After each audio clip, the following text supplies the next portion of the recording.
Durablement Vôtre, l'entretien quotidien avec des femmes et des hommes de Lorraine et d'ailleurs, engagés dans une démarche de développement durable dans la sphère écologique, économique ou sociale. Lorsque parfois leur action se situe à l'intersection des trois sphères, elle ou il nous ouvre alors la voie d'un autre monde possible, vivant, viable et vivable. Durablement Vôtre, en partenariat avec les radios associatives de Lorraine. Aujourd'hui, Durablement Vôtre vous emmène en Alsace, et plus précisément à Kingersheim, une bourgade de 13 000 âmes, au nord de Mulhouse, dans le Haut-Rhin. À la tête de Kingersheim depuis 1989, un maire atypique, régulièrement réélu à chaque élection municipale. Atypique parce qu'avec son équipe, il s'évertue depuis près de 30 ans à réenchanter la politique dans sa commune. En prenant les électeurs au sérieux. C'est d'ailleurs presque le titre du livre qu'il vient de publier aux éditions Temps Présent. Nous sommes avec le maire de Kingersheim. Éric Mutschler, Durablement Vôtre. Joe Spiegel, bonjour. Bonjour. Merci de nous recevoir ici à Kingersheim. Nous sommes aux Sheds, on y reviendra. Dire que vous êtes à la tête de votre commune vous a très certainement agacé, Joe Spiegel. Oui, on peut dire, parce que je pense que le rôle d'un élu, c'est pas d'être un chef, je crois pas à ça. Ça y est, nous sommes dans le sujet. Et c'est pas le rôle, c'est pas d'être décideur sans mobiliser l'intelligence collective et les habitants. Par contre, d'être parmi les habitants, ça me va. Et avec la volonté de tirer vers l'avant et tirer vers le haut. C'est-à-dire de faire en sorte de créer les conditions d'un débat public qui soit élevé, qui permette d'aboutir sur des compromis dynamiques. Ça, c'est important. Et donc, non, pas la tête, pas en haut, mais parmi les gens. Et je crois que c'est quelque chose de passionnant et qui va reposer la question du rôle des élus dans les prochaines années. Joe Spiegel, si nous sommes aujourd'hui à Kingersheim, c'est parce que vous avez rédigé, vous avez écrit un ouvrage qui s'appelle « Et si on prenait enfin, point d'exclamation, les électeurs au sérieux », paru aux éditions Temps Présent, dans lequel vous relatez votre expérience de maire depuis presque 30 ans. On le verra avec vous tout au long de ce reportage, avec la création d'un centre de rencontres, d'échanges et d'animation, la maison de la citoyenneté, j'en passe et des meilleurs. Et puis alors nous sommes ici au Shed, on dit les Sheds. Les Sheds, oui. Un mot anglais, mais je crois que c'est Dominique Collin, le président de l'association des Sheds, à qui on va demander la définition, l'origine de ce terme. Et alors, s'il y a un peu de bruit autour, c'est parce que les Sheds, eh bien, c'est aussi un restaurant. Dominique Collin. Oui, tout à fait. C'est un restaurant où un lieu de vie, plus exactement, plus largement. On a vraiment souhaité créer un lieu de vie cher à la philosophie de Pierre Rabhi, qui est de placer l'humain au cœur des préoccupations. Donc alors c'est une ancienne usine, ça en tout cas l'air, il y a encore des vieux piliers, évidemment tout ça aujourd'hui est parfaitement réhabilité, un espace multimodal, restaurant, salle de spectacle, atelier tricot, les dames derrière nous. Voilà, atelier tricot, épicerie, on a un petit potager pédagogique à proximité, on organise un festival, de nombreux événements culturels, rencontres, conférences, ateliers, Ripper Café, etc., tout un tas d'activités. Ripper Café, c'est ces lieux où on répare en fait les objets, on lutte contre l'obsolescence programmée. Exactement, on lutte contre l'obsolescence et contre le jeter à la poubelle également, et on essaie de prolonger un peu la vie de nos objets. On a un spécialiste dans l'équipe salariée qui aide les gens à réparer leurs petits appareils électroménagers. Alors, une singularité de ce lieu, les Sheds, Dominique Collin, c'est un projet qui vient de la base. Ce n'est rien d'imposé par l'équipe de Joe Spiegel, c'est au contraire un projet à la base et puis créateur d'emplois. Voilà, tout à fait. C'est un projet qui a été créé par un groupe d'amis avec le soutien de la ville de Kingersheim et de Joe Spiegel, sans qui ce projet n'aurait pas pu voir le jour, mais créé par un groupe d'amis, projet associatif, une association créée il y a 10 ans, un lieu qui a réouvert dans cette usine, rénové les Sheds il y a maintenant 2 ans et demi. Et on a créé 19 emplois, dont plus de 10 emplois en contrat aidé, certaines personnes en situation de travailleurs handicapés. Voilà, on a vraiment souhaité donner la chance à plus de gens possible. Joe Spiegel, les Sheds, c'est une des réussites de Kingersheim. J'imagine que vous en êtes fier et c'est surtout symptomatique de la démarche de citoyenneté active que vous mettez en œuvre à Kingersheim. Oui, parce que je pense que autant il faut développer la capacité de décider ensemble. Par exemple, sur la base d'une saisine municipale. Comment construire ensemble un projet programmé dans le cadre du contrat municipal. autant il faut être capable de développer ou de susciter, d'inciter au pouvoir d'agir des citoyens. Donc il faut faire preuve de bienveillance à ce qui apparaît, ce qui naît sur le terrain. Et typiquement, les Sheds, c'est une initiative associative, de bande de copains d'abord, autour de Dominique Collin, une association qui avait un vrai projet, une vision éco-citoyenne, de transformation à la fois écologique, sociale, et donc de quelque chose qui peut ressembler à Kingersheim. Et du coup, ça a ramené un débat en interne à la municipalité, parce que ce n'est pas du tout programmé de réhabiliter ce lieu. C'était au fond après 1,5 million d'euros. Pas prévu dans le programme pluriannuel d'investissement. Donc débat en interne, c'est-à-dire quelque chose du terrain, a suscité un débat interne vraiment riche, et à la décision politique d'y aller. Et honnêtement, je ne regrette pas seulement pour la réussite du restaurant, mais pour la philosophie, pour ce lieu de rencontre emblématique que c'est devenu pour l'agglomération. Et surtout la philosophie qui est portée. C'est à la fois proche de Pierre Rabhi, d'une démarche du long terme aussi, démarche de convivialité, de la sobriété que nous voulons heureuse dans une ville que nous voulons fraternelle. Donc c'est des projets qui ressemblent à Kingersheim, et donc c'est la grande fierté de dire ça, c'est d'autant plus réussi que ça ne sort pas de la tête du maire, mais que la ville a joué l'accompagnement. C'est vrai que souvent je rêve plein d'amour et de bons sentiments, d'un système un peu plus décent, d'un monde un peu moins laid qu'il est. Oui, je m'emballe souvent pour rien, à chanter une France où tout le monde vivrait bien, avec un SMIC que je verrais bien à 3 000 € pour chacun. Pas moi, mais je ne suis pas communiste, je ne suis pas syndicaliste, je doute de ton saint capitalisme, mais je ne suis pas stalinien, non. Alors restons copains. C'est vrai que je pense tout haut, que 35 heures, c'est beaucoup trop. Ou alors par mois pour tous les prolos qui se tuent aux usines Peugeot. J'admets que je crois fermement au privilège qu'ont acquis nos parents, comme la sécu, le droit au logement et un roi au service des gens. Et pas des grands, mais je ne suis pas communiste, je ne suis pas immobiliste, je crains ton saint libéralisme, mais je ne suis pas stalinien, non. Alors restons copains. Durablement vôtre, Éric Mutschler. Joe Spiegel, vous avez conscience, j'imagine, vous êtes conscient du fait que vous êtes à contre-courant de la démarche encore habituelle que l'on retrouve trop souvent dans les communes, où finalement, vous le dites à l'instant, eh bien, tout se passe dans la tête du maire, c'est imposé par en haut. Comment vous gérez cette forme et comment vous avez mis en place cette forme de démocratie participative? On le verra tout au long de ce reportage. Un foisonnement quasi quotidien d'initiatives. Vous avez même un vocabulaire qui vous est propre. Hein. On s'en apercevra. On s'aperçoit que, eh bien, ça fait probablement des années que vous travaillez à cette espèce de laboratoire social qui est votre commune de Kingersheim. D'où ça vient? D'où ça sort? Moi, je pense qu'il y a d'abord un gros travail sur soi-même. D'un rapport au pouvoir. Et je pense qu'on ne peut pas partager le pouvoir si on est dans un rapport ambitieux, égotique du pouvoir. Donc, très honnêtement, je crois qu'il y a un travail personnel, en équipe, à faire à comment on arrive à avoir un rapport humble au pouvoir pour le partager. Et à partir de là, se dire aussi que la bonne décision ne peut pas germer simplement parce que c'est pas parce qu'on est élu qu'on a les séances infuses. Et à l'inverse, c'est pas parce que les citoyens ne sont pas élus qu'ils ont raison. Et donc, toutes les démarches des processus décisionnels se font de plein pied. Est-ce que c'est de l'intelligence collective? C'est de l'intelligence collective.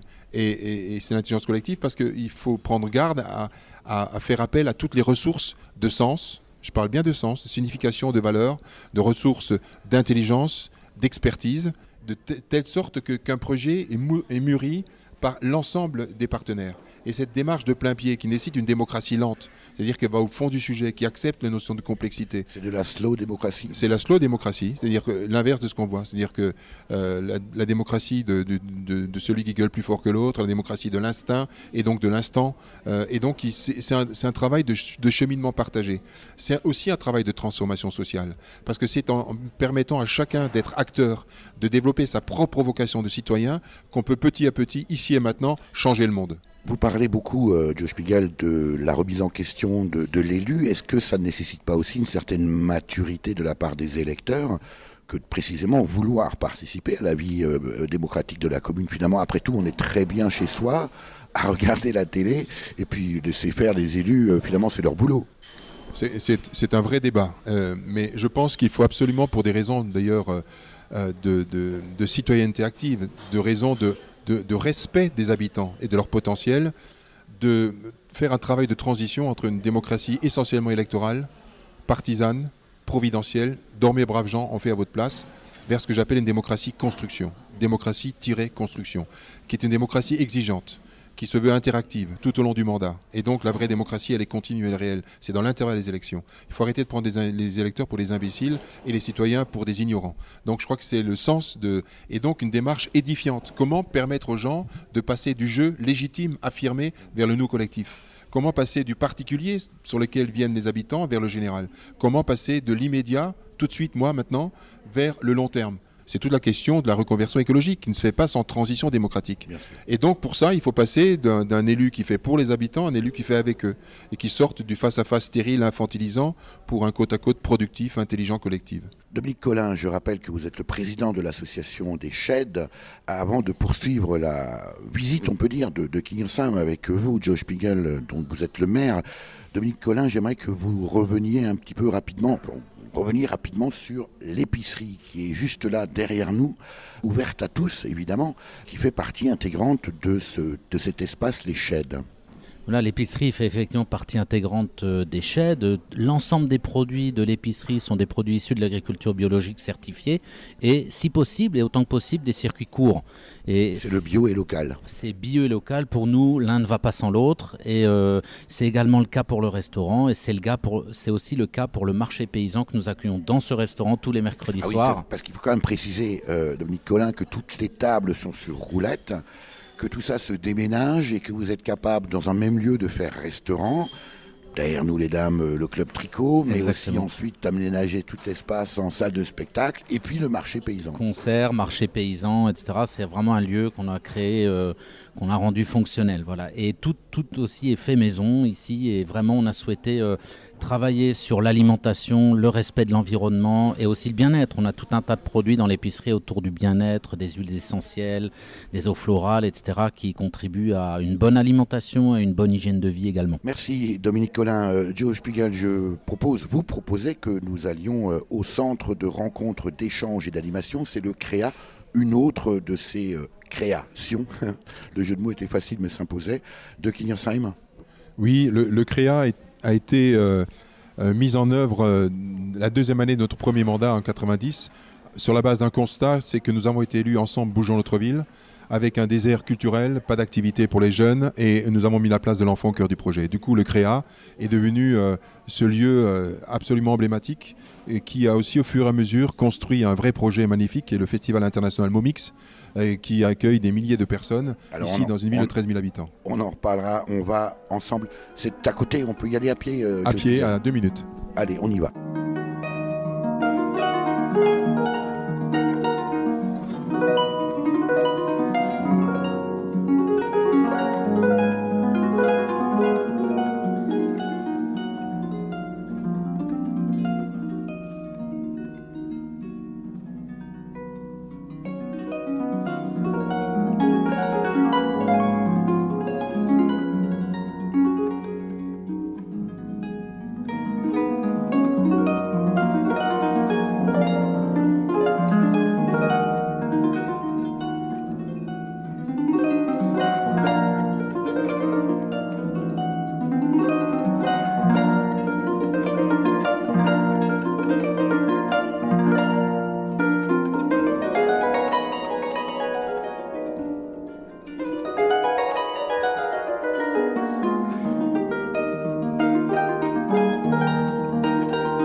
Eric Mutschler. Sophie Chapdelaine, vous êtes coordinatrice culture ici au CREA. Le CREA, c'est le centre de rencontre, d'échange et d'animation de Kingersheim. C'est une des nombreuses réalisations de la municipalité de Kingersheim. Comment est-ce qu'on peut décrire ce lieu? C'est quoi? C'est une espèce de grosse MJC? Oui, c'est ça, tout à fait. C'est le centre socioculturel de la ville qui s'occupe de toute l'animation pour la jeunesse, mais aussi pour les adultes. Donc la partie centre socioculturel avec les activités, et puis la partie culturelle principalement avec le festival Momix, mais aussi la scène conventionnée jeune public, l'accueil d'artistes en résidence. Donc c'est un peu plus qu'une MJC. Tout à fait. En quoi? C'est toujours un centre socioculturel. Maintenant, la spécificité du CREA, c'est d'être devenu scène conventionnée jeune public. Il n'y a qu'une scène conventionnée jeune public en Alsace.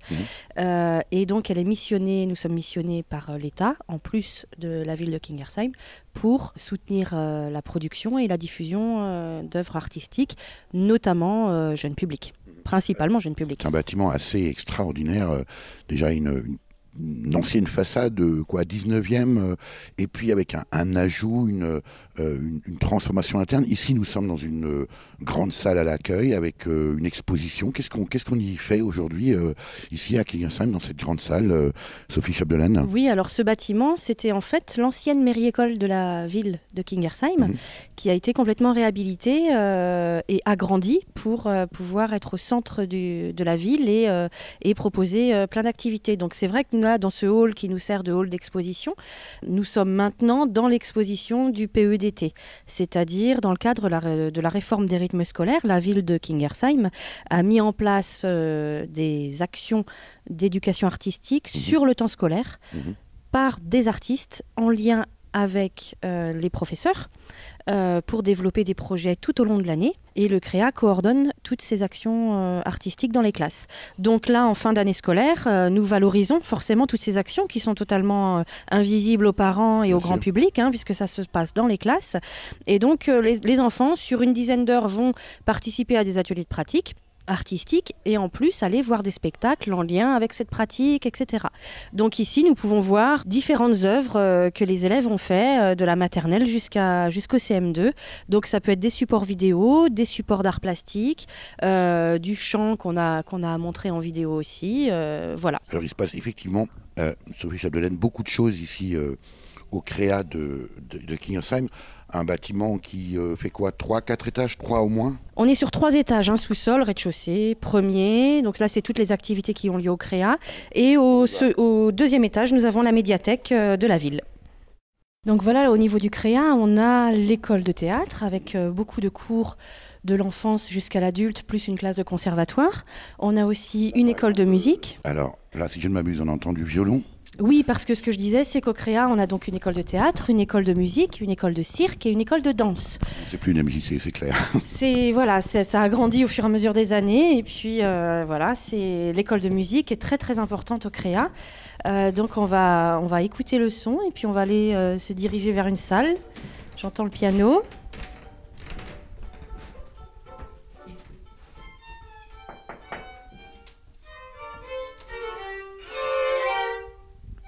C'est du violon. Bonsoir. C'est une petite surprise. Alors, je sais pas, j'entendais du piano, nous arrivons dans une salle, c'est du violon, je sais pas, vous avez peut-être pianoté un peu, non? Non, on a fait des petits gâteaux, on a fait jouer comme ça. C'était ça. Allez, on écoute un tout petit peu.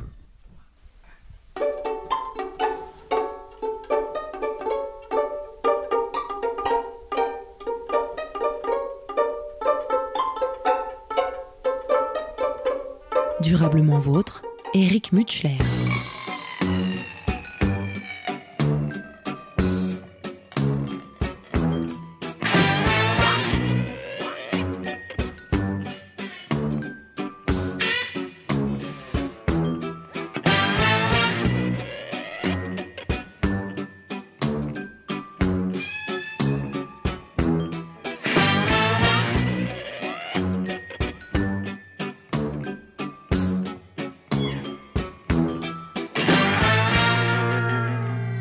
Squatteurs et farfelus, va-nu-pieds et rebus garçons, mauvais. bras cassés et jambes de bois, face de cancre là, pochetron, drogué, claudique plein d'assurance vers le palais qui s'avance pas à pas. Car ce soir est un grand soir de ceux qui resteront dans les mémoires de ceux qu'un jour on chantera. Une nuit à l'Élysée, bien au chaud, dans des draps de soie. Une nuit à l'Élysée, le président, il peut rester bas, on se serra. Une égalité de liberté et de fraternité au palais de l'Élysée. Allez, on continue avec vous, Sophie Chapdelaine. On va passer peut-être changer d'étage. Oui. Parce que là, il y a énormément de choses partout. Combien de personnes ici travaillent au CREA au quotidien, Sophie Chapdelaine? Alors au quotidien, on va dire plutôt de façon hebdomadaire, puisque en effet, les professeurs de musique donnent des cours des fois une seule fois par semaine. Donc on est à peu près 120 personnes, en comptant tous les professeurs et les personnels dans les bureaux. Mais c'est vrai que la majorité des personnes qui travaillent au CREA sont des professeurs de théâtre, de poterie, des animateurs en couture, en sculpture sur bois, les professeurs de musique, de danse, bien sûr de cirque aussi. Donc voilà, c'est vrai que ça fait beaucoup de monde. Et on arrive ici à la médiathèque. Ah ouais, en effet, c'est plutôt imposant, une mezzanine. Décrivez-nous le lieu, Sophie Chapdelaine. Très lumineux, puisqu'on est au dernier étage du bâtiment, hein, donc beaucoup de verrières, voilà, beaucoup de présentoirs forcément avec les livres, des familles qui viennent ici avec des sacs à dos, prêts à remplir leur sac de livres, de BD. Une belle terrasse, oui, puis je vois au fond Nadia Rustom, la responsable de la médiathèque, donc je pense qu'on peut aller la voir. Allons-y. Bonjour Nadia. Nadia Rustom, vous êtes ici directrice de la médiathèque du CREA, le centre de rencontre, d'échange et d'animation de Kingersheim.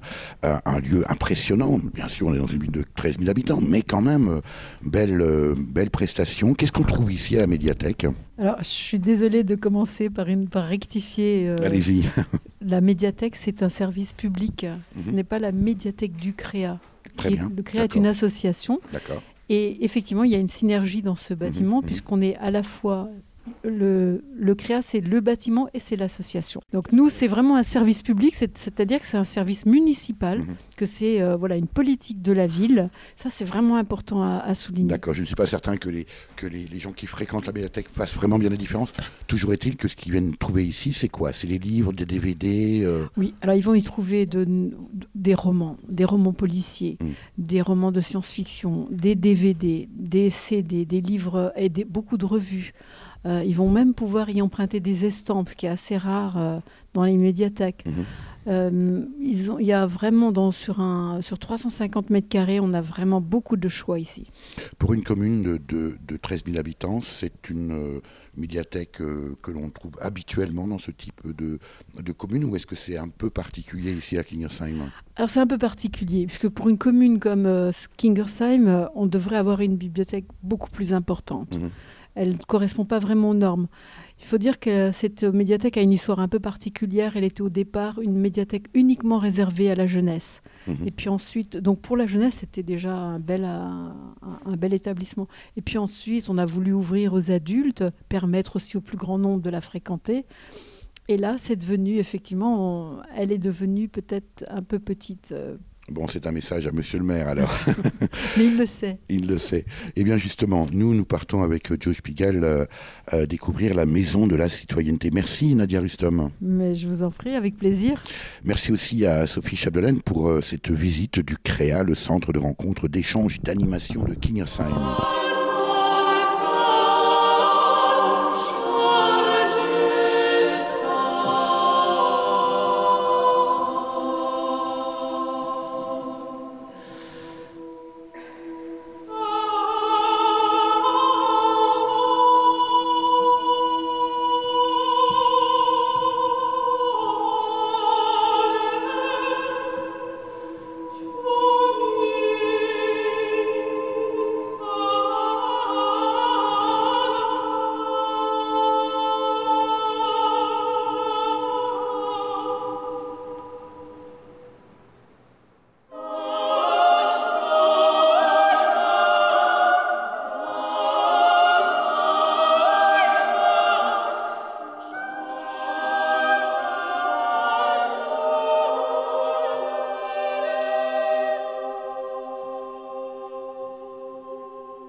durablement vôtre, Eric Mutschler. Joe Spiegel, je vous sens à moitié rassuré parce que la maison de la citoyenneté, évidemment, est protégée par un code et pas forcément le bon code pour entrer. Joe Spiegel, nous sommes toujours ici à Kingersheim. Vous êtes le maire de cette bourgade de 13 000 habitants. Nous sommes ici à la maison de la citoyenneté. Expliquez-nous. Ouais. Alors, elle a été construite en 2006 et l'intuition, c'était de dire qu'il y a des lieux dédiés à toutes les activités humaines, sauf à permettre aux habitants d'être copropriétaires de l'intérêt général et donc coproducteurs de la décision. En même temps, c'est pas le lieu de la mairie, ça. Et la mairie, comme nous avons fait des bureaux pour que les gens soient à l'aise pour travailler, pour être au service des habitants, il reste une petite salle de réunion. Eh bien, une petite salle de réunion, c'est pas digne de la capacité d'accueillir les gens, ne serait-ce pour le conseil municipal, et surtout la capacité, dans un lieu dédié, de réfléchir, de débattre, de coélaborer, pour que les élus puissent prendre de bonnes décisions à partir de la phase décisive de concertation avec l'ensemble des ressources de sens et d'intelligence. Joe Spiegel, vous voulez dire qu'ici, à Kingersheim, la maison de la citoyenneté, c'est le lieu où s'organise la démocratie directe et participative. Directe, je ne sais pas si c'est le terme qui convient. Participative, je préfère parler d'élaboration collective et d'implication. C'est-à-dire, c'est exactement le lieu où se mûrit et où se chemine l'ensemble des processus de décision. C'est autant le lieu des habitants que des élus, autant le lieu de la concertation qui prend du temps que la décision. Et ça, c'est très important. Et là, on vient, en fait, il y a 2-3 espaces qui composent cette maison de la citoyenneté. Le premier espace, on vient de le franchir, c'est l'espace Jean Moulin. Le deuxième espace, nous sommes dans l'espace Jean Jaurès, qui est un lieu où les ateliers peuvent s'organiser pour travailler à 10, à 8, à 12, pas davantage. Alors c'est un très bel espace, beaucoup de bois, une vitrine avec des... Pour la Société d'Histoire, un peu une partie musée. Voilà, il y a des mannequins avec des uniformes, des vestiges de guerre, hein, c'est ça? Oui, parce que là, c'est l'exposition, le thème, c'était la guerre 14-18. Donc on est dans l'espace Jean Jaurès, qui est aussi la salle de mariage, mais aussi l'espace où se font les petits groupes de travail. Et si vous permettez, je vous accueille dans l'Agora Pierre Mendès France. On vous suit. Que de grands noms. Ah ben précisément, Pierre Mendès France. Vous regardez que ça a été organisé pour que les gens puissent se parler. C'est la mini-salle de l'ONU. Hein. Ben c'est en fait l'éthique de la discussion. Comment... Alors il faut quand même décrire, Joe Spiegel, ici ce que nous voyons. Nous sommes à Kingersheim, 13 000 habitants.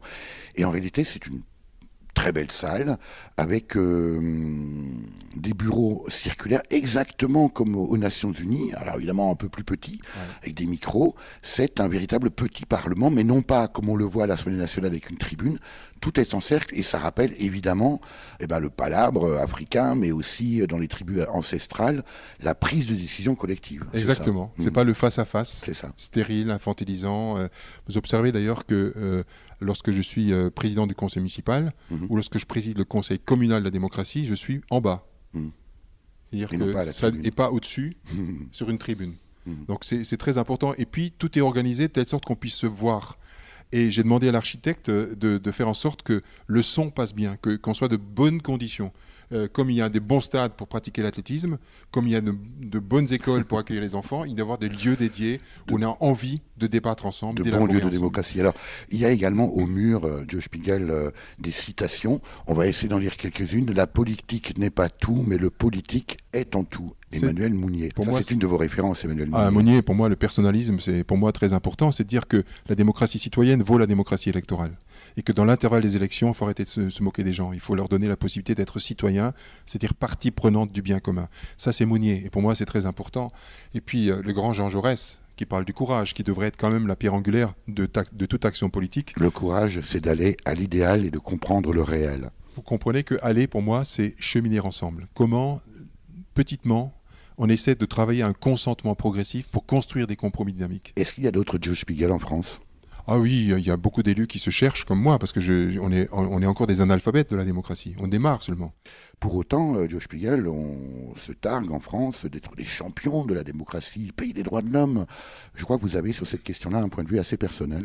Moi, je suis aujourd'hui très critique. On vit une crise profonde de la démocratie, avec quand même beaucoup d'abstentionnistes. Je ne fais pas référence aux élections présidentielles récentes, mais quand vous prenez globalement sur les 20 dernières années, de plus en plus d'abstentionnistes, de plus en plus de gens qui mettent un bulletin de colère. Et donc ça doit quand même nous interpeller, ce fossé qui s'est creusé entre les représentants et les représentés. Mais en même temps, cette faute démocratique, cette paresse démocratique qui est faite d'abord des représentants, interpelle aussi les représentés dans leur capacité de rester dans un système qui s'appelle l'individualisme, qui nous rend étrangers à nous-mêmes, étrangers aux autres. Donc, je ne suis pas en train de dire les élus sont pourris et puis les autres. Non, je suis en train de dire que la démocratie vaut plus qu'un bulletin de vote une fois tous les 5 ou 6 ans et que ça mérite que toutes les intelligences, toutes les expertises puissent être associées pour bien réussir la décision et pour agir ensemble.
Durablement vôtre, Eric Mutschler. Est-ce que Kingersheim, Joe Spiegel, vous êtes le maire ici depuis presque 30 ans maintenant, est-ce que Kingersheim est un laboratoire de la démocratie très directe? Si par laboratoire on entend un lieu de travail, de réflexion, d'aller-retour, de recherche, oui, c'est un laboratoire.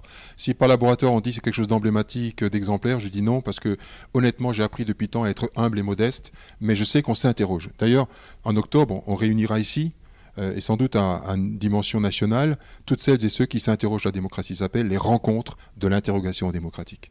Tout un programme. Tout un programme. Alors ici, à la Maison de la Citoyenneté, Joe Spiegel, nous sommes dans la salle Jean Jaurès, qui interpelle déjà par sa configuration. Combien de réunions, combien de fois se sert cet espace, et puis combien d'habitants de Kingersheim participent régulièrement à ces rencontres? Alors, on a un outil qui est né à Kingersheim qui s'appelle le conseil participatif.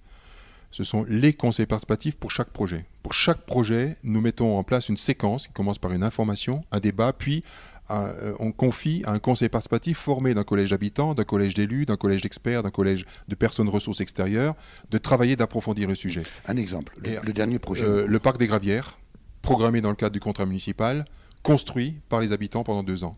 Habitants, experts, riverains, des gens éloignés du lieu, et ça a été une co-construction. Autre exemple, l'aménagement du temps de l'enfant, remarquable travail, qui associe les parents, les enseignants, les experts, les chronobiologistes. Mais ça veut dire, Joe Spiegel, que si le maire décide de repeindre la maison en bleu et que finalement la population que vous associez à vos délibérations, associée, je ne sais pas d'ailleurs non plus si c'est la bonne expression, maintenant je me méfie avec vous, les mots ont un sens, et que finalement eh bien, la population préférerait du orange ou du jaune, ce sera du orange ou du jaune. Eh bien, on n'est pas sur cette question pointue. On donne juste aux habitants de réfléchir sur la couleur de la savonnette, etc. Et en fait, moi, je fais confiance au processus. C'est-à-dire que c'est jamais tout ou rien. Je fais confiance à ça. Mais ça ne peut se faire que si on est dans un processus long, en profondeur.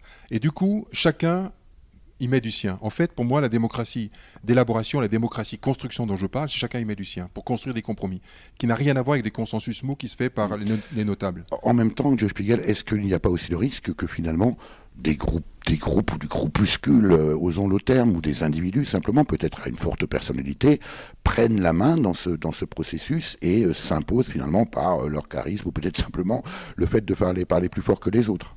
C'est vraiment le risque d'une démocratie qu'on dirait directe, et qui pour moi n'est pas plus directe qu'autre chose. Pour moi, ce qui est important, une des conditions de réussite d'une séquence démocratique aboutie, responsable, exigeante, c'est le périmètre démocratique au début de la séquence.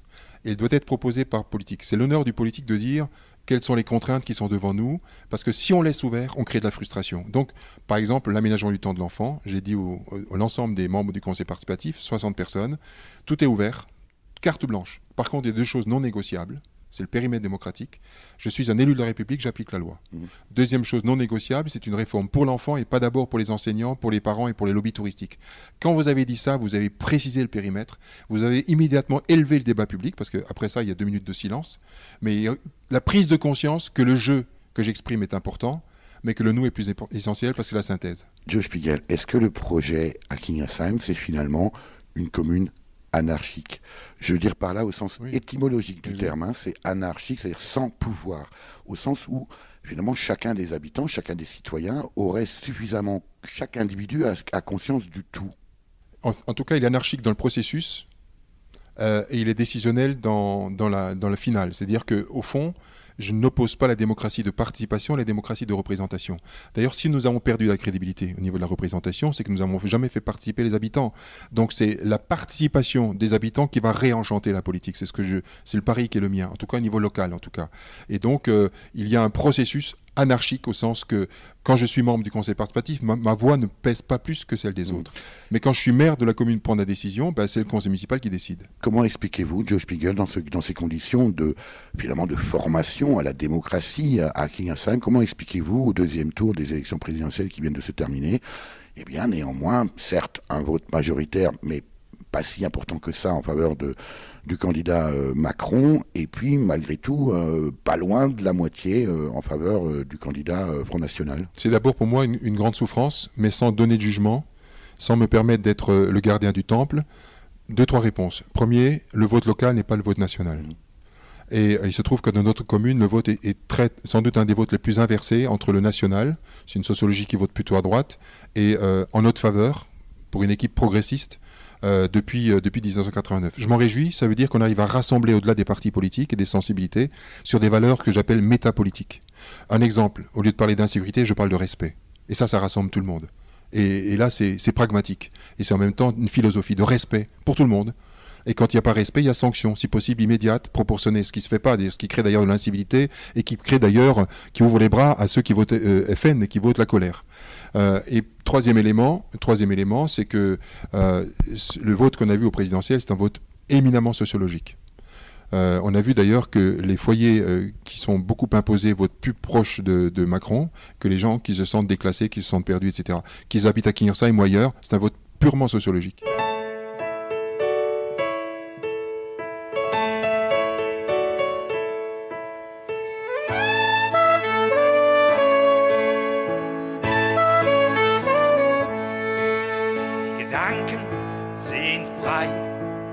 Wer kann sie erraten? Sie fliehen vorbei wie nächtliche Schotter. Kein Mensch kann's wissen, kein Jäger erschießen. Mit Pulver und Blei, Gedanken sind frei. Elles sont libres, les pensées, personne ne peut les arrêter. Les pensées peuvent s'envoler comme une ombre dans l'obscurité. Aucun homme ne peut les deviner. Aucun chasseur les tuer. Aucun fusil assassiné. La liberté de penser.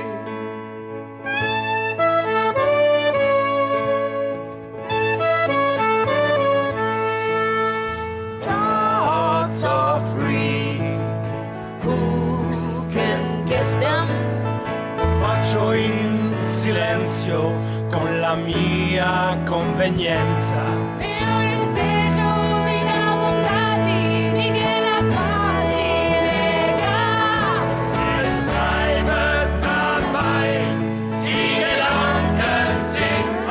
Durablement vôtre, Éric Mutschler. Joe Spiegel, vous êtes le maire de Kingersheim, ici dans le Haut-Rhin, en Alsace. Nous venons de faire un peu le tour du village, mais de façon beaucoup trop succincte, beaucoup trop courte, avec diverses visites, divers espaces. Et nous sommes revenus ici au Shed, où nous avons commencé notre tournée, on peut dire. Ah, les cafés arrivent. Joe Spiegel, vous êtes maire depuis 30 ans, presque 30 ans de Kingersheim, mais vous avez eu, je crois, également d'autres mandats. Oui, j'ai été élu conseiller municipal en 83 et j'étais dans l'opposition constructive pendant 6 ans, mais entre-temps j'ai été élu conseiller régional sur une liste proportionnelle. C'est une 6e place que personne ne voulait, et puis je me suis retrouvé élu. J'ai capitalisé ce mandat pour être ensuite conseiller général, où j'ai battu un conseiller général qui était très implanté, qui était à un moment donné le meilleur député de France.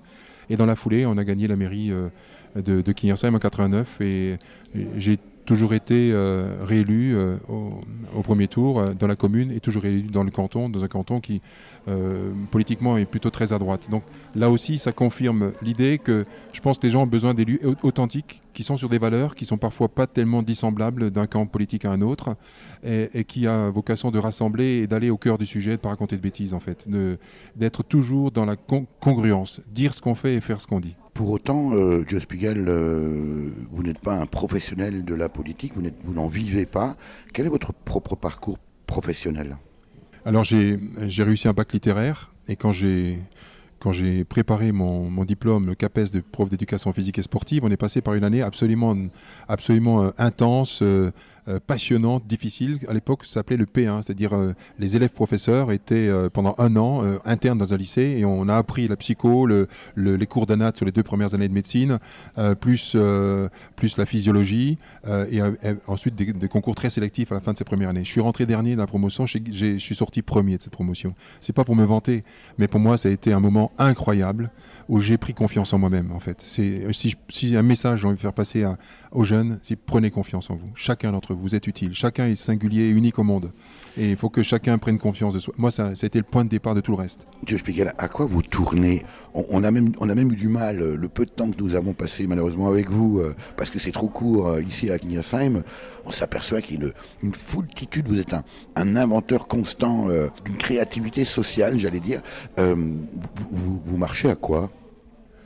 Je pense que j'ai une formation, une éducation de mes parents sur la question du commun. Qu'est-ce qui peut rassembler et qu'est-ce qui permet pour chaque individu de donner le meilleur de soi-même. En fait, je suis dans une démarche qui associe la question démocratique à la question au sens très large du terme spirituel.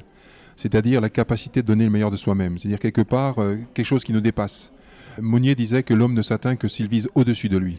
Et cette dimension de transcendance me porte depuis ma formation quand j'étais gamin, me porte dans l'espace laïque, évidemment, de tolérance, et qui fait que la démocratie est sans doute la plus belle des choses, dès lors qu'on rassemble des femmes et des hommes qui ont envie d'aller au fond du sujet pour construire ensemble des compromis et pour une planète plus belle et pour progresser ensemble. Parce que je crois qu'il y a un chemin d'humanité et que nous sommes quelque part tous artisans de cela. Et si j'ai pu faire progresser pendant mes années d'engagement un peu plus de justice sociale, un peu plus de convivialité, un peu plus de confiance individuelle et de fraternité, je trouve que j'aurais fait un petit chemin. Alors ce petit chemin, comme vous dites, Joe Spiegel, vous l'avez écrit dans un livre qui s'intitule « Et si on prenait enfin, point d'exclamation, les électeurs au sérieux ?» Ça vient de paraître aux éditions Temps Présent. Dans ce livre, vous racontez de façon beaucoup trop synthétique tout votre parcours et l'ensemble des actions menées à Kingersheim. Est-ce que ce livre va faire des émules ? Je pense qu'il y a en tout cas une vraie demande d'une autre façon d'être dans le pouvoir d'agir politique. Il y a une demande, notamment à la base et parmi les élus locaux, parce qu'on a un discours très convenu au niveau national qui est quand même souvent du copier-coller, qui n'est pas toujours très sincère. Je trouve que c'est parmi les élus locaux qui sont au contact de la population, des habitants, qui ne peuvent pas raconter de bêtises, qui sont tout le temps sur à la fois la proximité auprès des habitants et la proximité de ce qui doit rassembler les habitants, du bien commun.